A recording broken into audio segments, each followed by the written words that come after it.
When a massive new technology wave hits, it always feels a bit like trying to get a table at the absolute hottest, most exclusive new restaurant in town. Oh, yeah, the one where the line is just wrapping around the block. Right, exactly. Everyone you know is talking about it. Yeah. The hype is just absolutely deafening. And you're standing outside, peering through the glass, basically trying to figure out how to get a piece of the action. Just wishing you had a reservation. Yeah.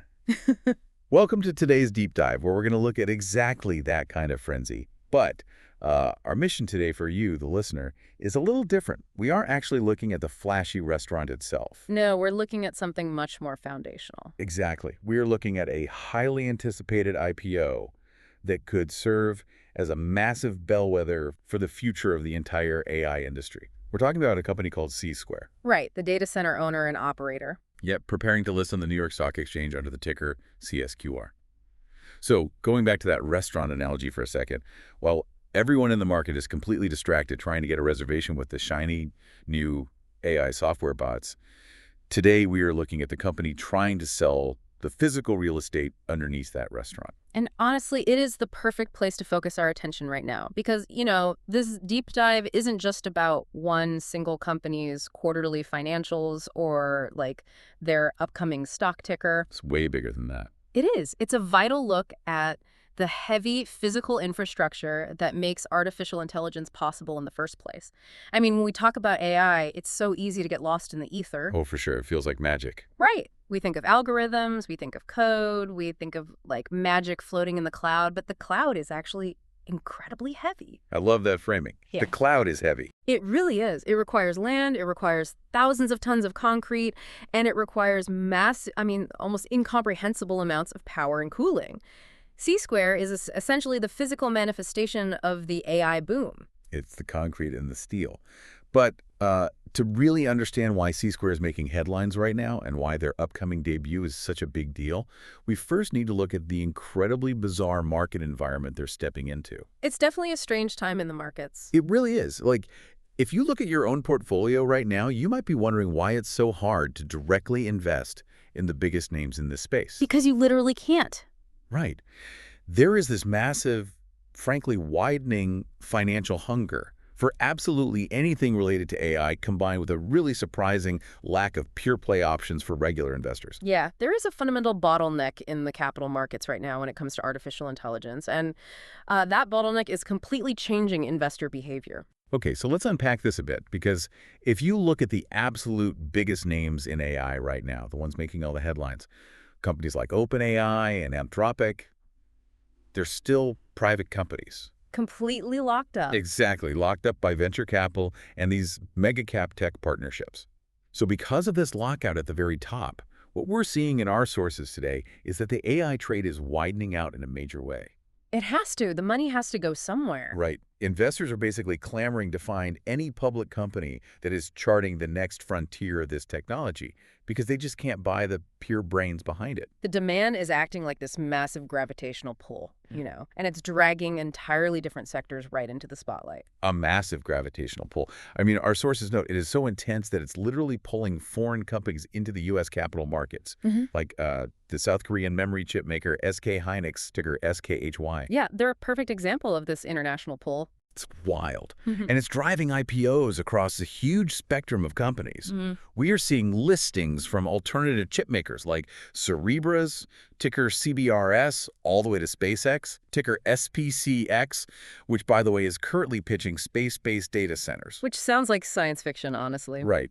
And I have to ask, and I want you to be totally honest with me here, are investors just acting out of sheer desperation at this point? I mean, space-based data centers. It sounds a bit crazy on the surface. It does. If they can't buy the flashy AI brains, are they just throwing money at memory chips and satellites because they literally have nowhere else to park their cash? Well, if we kind of connect this to the bigger picture, I'd say it's less about blind desperation and more about a strategic shift toward capturing the entire AI supply chain. Okay, how so? Well, think about when a gold rush happens and the main gold mines are completely blocked off from the public. The smartest investors don't just go home, right? They look around and ask, who is selling the pickaxes? Ah, the classic picks and shovels play. Exactly. Who's building the roads to the mine? Who's feeding the miners? In the tech world, That translates to the chips, the memory, and critically, the data centers. The physical layer. Yes, C-Square represents that fundamental base layer. Investors are starting to realize that it doesn't actually matter which software company wins the AI race in the end. Right, because they all need the same stuff. Exactly. Whether it's OpenAI, Anthropic, or, a startup founded in a garage tomorrow, all of those companies are going to require unprecedented amounts of computing power just to train their models. So by widening the trade to include infrastructure, the market is basically attempting to bet on the inevitable physical growth of the technology itself. Right, rather than trying to pick a single winning software algorithm in a hyper-competitive market. Okay, I see the logic there, but it still feels a bit like a scattershot approach. But let's follow that money. Since the market is incredibly hungry for that infrastructure, let's look at exactly what kind of physical footprint Csquare is actually bringing to the table to satisfy that hunger. It's pretty massive. It's huge. When I dug into the filings provided in our sources, I was genuinely shocked by the sheer scale here. I mean, they're headquartered in Coppell, Texas, but they aren't just running a couple of server farms. Not at all. No, they own and operate 64 data center sites spread across 21 different cities. And that geographic footprint is incredibly important for things like redundancy and latency, but it's really the power capacity that tells the story here. Right, the filings state their sellable capacity is over 380 megawatts. Which is a huge number. It really is. Now, for you listening, megawatts can be a bit of an abstract concept. It's kind of hard to picture.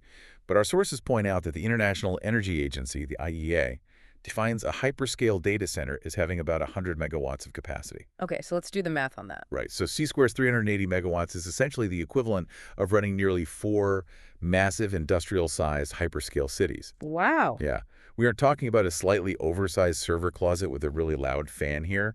We are talking about a massive, dedicated power grid. And we really need to explain why that specific massive power grid is so crucial.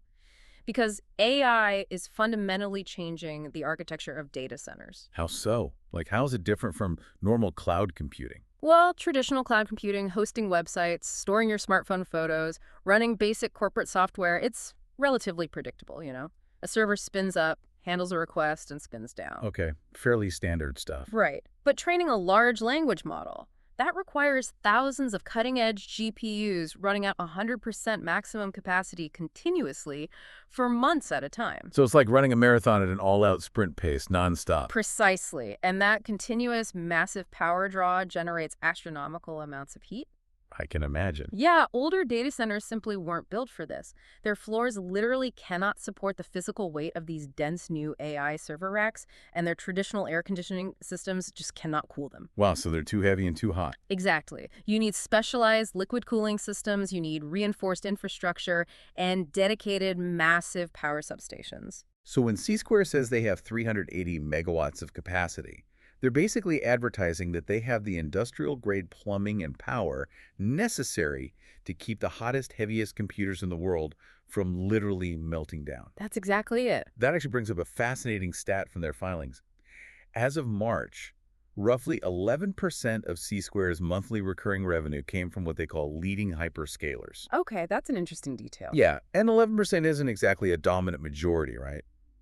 But our sources treat this as a massive selling point.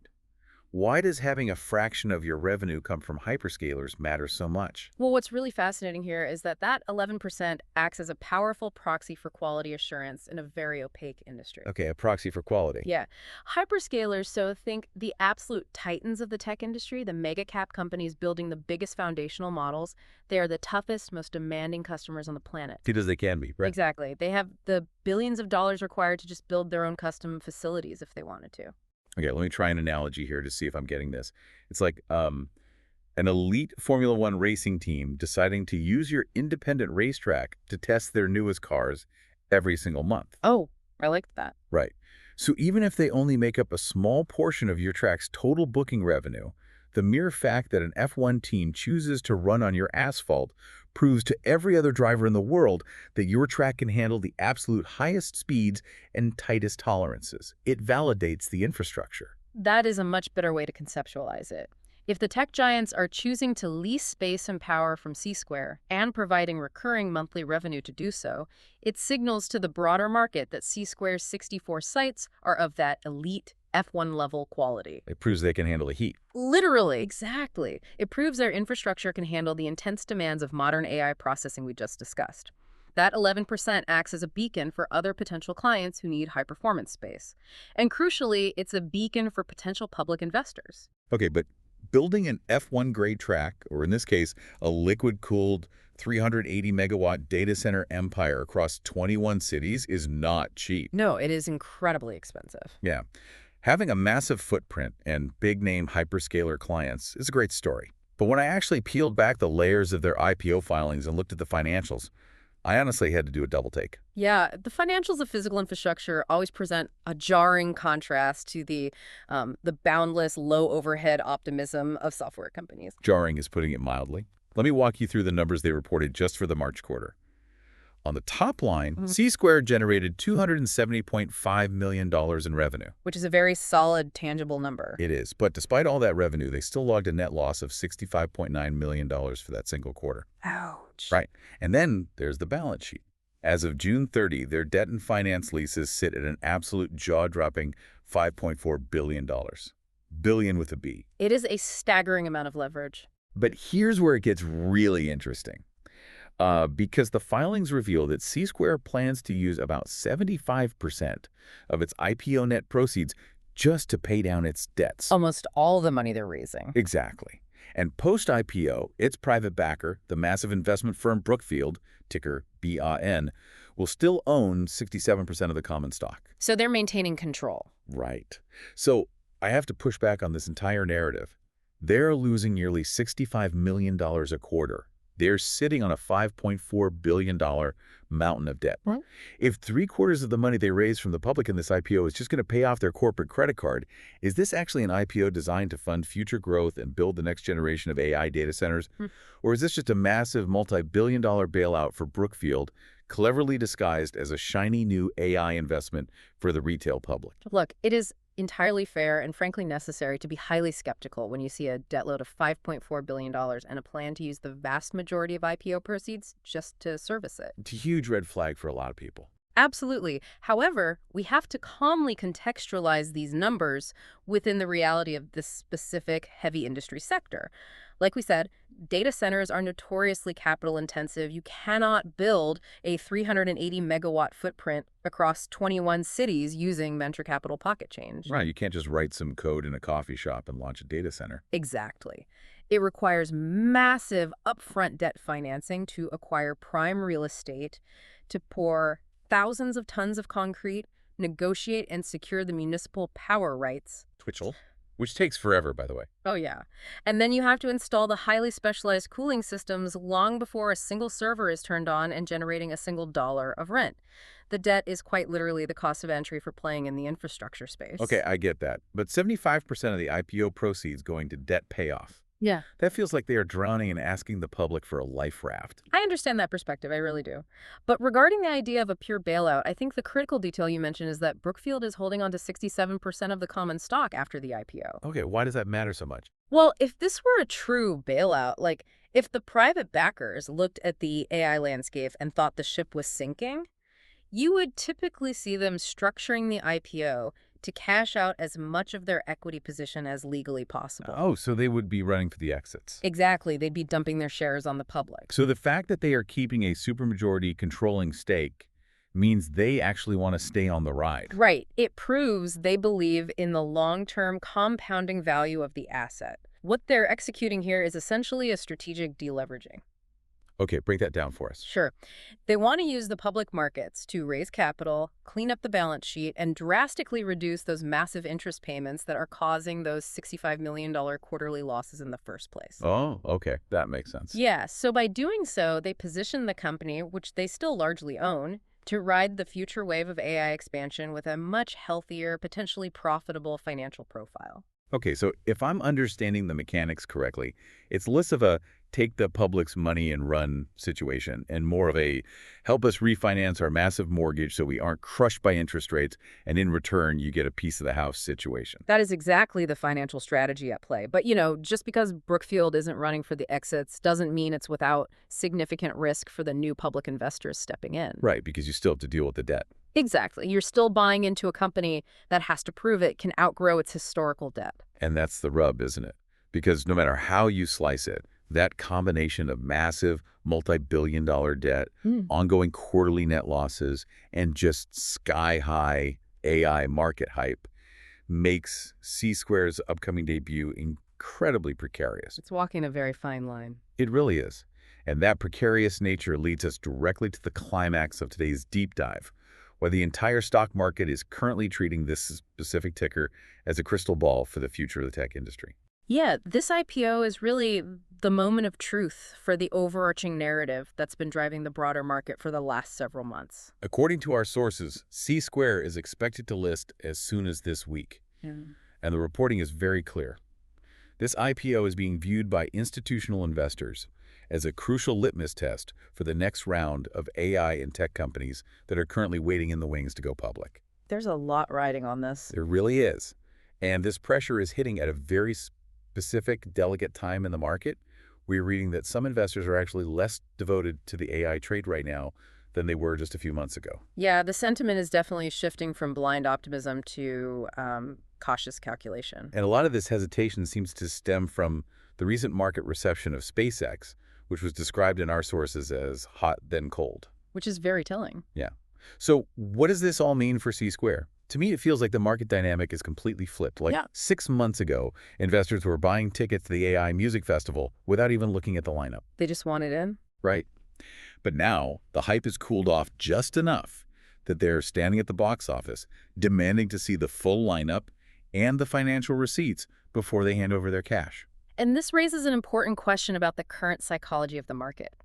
The phrase hot then cold reception regarding a company as high profile as SpaceX, that's the critical clue here. Okay, what does that tell us? It tells us that the era of blind, zero diligence enthusiasm is ending.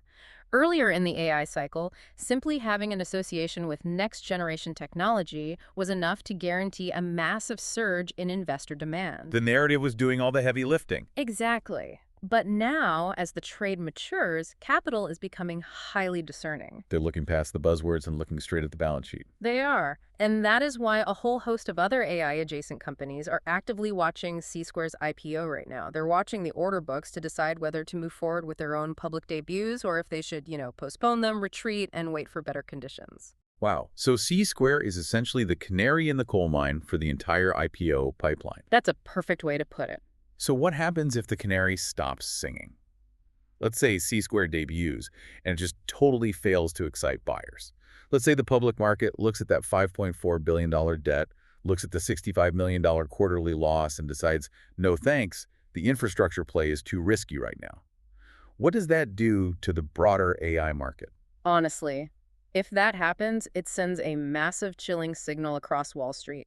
It signals that the free ride of the AI hype cycle is officially over. That would be a huge reality check. It would. It tells private founders and venture capitalists that from this point forward, public investors are going to demand a clear, de-risked path to real profitability today, not just the promise of theoretical AI revenues a decade from now. It would likely force many private companies to significantly slash their valuations or just stay private much longer than they anticipated. Absolutely. The downstream effects would be huge. But on the flip side, what if Csquare succeeds? What if the market enthusiastically absorbs that massive debt story because they believe so strongly in the underlying value of those 380 megawatts of liquid-cooled capacity? Then the floodgates for the rest of the IPO pipeline will likely swing wide open. Wow, okay. Yeah, it would prove that institutional and retail investors still have a deep structural belief in the long-term physical expansion of artificial intelligence and that they're willing to stomach near-term financial ugliness to get a piece of that base layer infrastructure. It really is a binary moment for the sector. Well, we've covered a lot of vital ground today on a topic that sits right at the intersection of high-tech dreams and heavy industry realities. You certainly have. We started by exploring the massive physical footprint of Csquare's 64 data center sites across 21 cities, with enough power to run 4 hyperscale cities, all built to keep the hottest AI chicks from melting down. A literal powerhouse. Exactly. We looked under the hood at the staggering $5.4 billion in debt they're trying to pay down by using 75% of their IPO proceeds, unpacking why their backer Brookfield is holding on to 67% of the company to ride out the deleveraging. It's all about refinancing the future. Right. And finally, we discussed how their impending IPO is acting as the ultimate temperature check for a market that might finally be demanding financial receipts to back up the unbridled AI hype, especially after the hot then cold reception of companies like SpaceX. You know, it's a vital reminder for anyone managing a portfolio right now. While the software always gets the magazine covers and the glory, the unglamorous infrastructure layer, the poured concrete, the specialized liquid cooling pipes, and yes, the billions of dollars in highly leveraged corporate debt, that is the layer that tells the true story of where a tech boom is actually heading. You can spin a software narrative, but you can't fake physical infrastructure. No, you absolutely can't. And that brings us back to our restaurant analogy from the very beginning, but with a slight twist for you to think about as we wrap up today's deep dive. If companies like Csquare are rushing to the public markets just to pay off the massive billions of dollars they had to borrow to build these incredible high-tech data centers, what happens if the AI software revenue doesn't actually grow fast enough to fill them? That is the multi-billion-dollar question. It really is. If the restaurant reservations dry up because the AI models don't monetize as quickly as everyone hopes, what happens to the billions of dollars of real estate underneath? Are we accidentally building incredibly expensive $5 billion ghost towns for artificial intelligence? It's definitely something to keep an eye on. It certainly is, especially as ticker CSQR hits the market this week. Thanks for diving deep with us today.